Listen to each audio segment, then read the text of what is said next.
ஒரு அடர்ந்த காட்டின் ஓரத்தில் அமைந்துள்ள பரபரப்பான கிராமத்தில் அலி என்ற தொப்பி வியாபாரி வாழ்ந்து வந்தார்.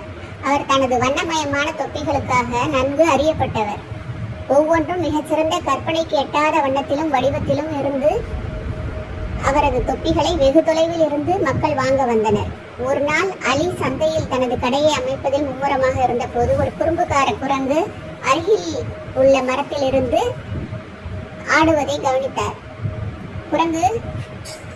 குரங்கின் பிரகாசமான கண்கள், ஒரு கள்ளச்சிரிப்பு மற்றும் அவரை உன்னிப்பாக பார்ப்பது போல் தோன்றியது. அப்பகுதிய விலங்குகளின் குறும்புகளுக்கு பழக்கப்பட்ட அலி முதலில் மனம் அருந்தவில்லை.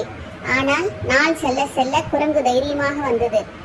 மதியத்தின் நடுப்பகுதியில் வாடிக்கையாளரிடம் பேசுவதற்கு அலி முதுகை திருப்பிய போது குரங்கு ஸ்டாலில் இருந்த மிக அழகான தொப்பிகளில் ஒன்றான தங்க நிற எம்ப்ராய்டரி கொண்ட பிரகாசமான சிவப்பு தொப்பியை எடுத்துக்கொண்டு ஓடியது. ஆத்திரமடைந்த அலி தனது விலை மதிப்பற்ற தொப்பியை இழக்கக்கூடாது என்பதில் உறுதியாக இருந்தார். அலி ஒரு மரக்குச்சியை எடுத்துக்கொண்டு குரங்கை பின்தொடர்ந்து காட்டுக்குள் சென்றார். இறுதியாக காட்டின் மத்தியில் குரங்கு ஒரு கிளையில் அமர்ந்து பெருமையுடன் சிவப்பு தொப்பியை அணிந்திருப்பதை கண்டார்.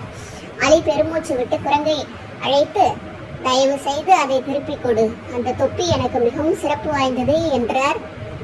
பிறகு புத்திசாலி அலி ஒரு தந்திரம் செய்தார். உங்களுக்கு தொப்பி பிடிக்கும் என்று நான் நினைக்கிறேன். நான் எப்படி வர்த்தகம் செய்வது?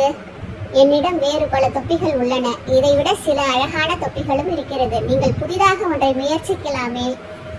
குரங்கு புதிய தொப்பியின் யோசனையில் ஆர்வமாக மரத்திலிருந்து கீழே வந்து எச்சரிக்கையுடன் அலியை நெருங்கியது. அதன் கண்களில் மின்னலுடன் அலி வெள்ளி தையல் கொண்ட பிரகாசமான நீல நிற தொப்பியை நீட்டினார். குரங்கு சிறிது நேரம் தயங்கியது. பின்னர் நீல நிற தொப்பியை பிடித்துக்கொண்டு சிவப்பு நிறத்தை தரையில் வீசியது. அலி இப்போது நிம்மதியுடன் புன்னகைத்து சிவப்பு தொப்பியை மீண்டும் தலையில் வைத்தார். நன்றி, அவர் மரியாதைக்குரிய சைகையில் தொப்பியை அசைத்தார். குரங்கு இப்போது மகிழ்ச்சியுடன் புதிய நீல நிற தொப்பியை அணிந்து கொண்டு மீண்டும் மரங்களுக்குள் ஏறி காட்டுக்குள் மறைந்தது. வணிகமும் திருப்தியாக நடந்தது. அன்று முதல் அலியும் குரங்கும் அமைதியான புரிதலை பகிர்ந்து கொண்டனர். அலி தனது ஸ்டாலை அமைக்கும் ஒவ்வொரு முறையும் குரங்கு தனது புதிய டிசைன்களை பற்றிய ஆவலுடன் வந்து செல்லும். குரங்கு எந்த தொப்பியை விரும்பினாலும் அது உடனே வியாபாரமாகிவிடும். சில நேரங்களில் விசித்திரமான இடங்களில் கூட வியாபாரத்தை கொஞ்சம் புத்திசாலித்தனமாக செய்ய முடியும் என்று அலி நிரூபித்து விட்டார்.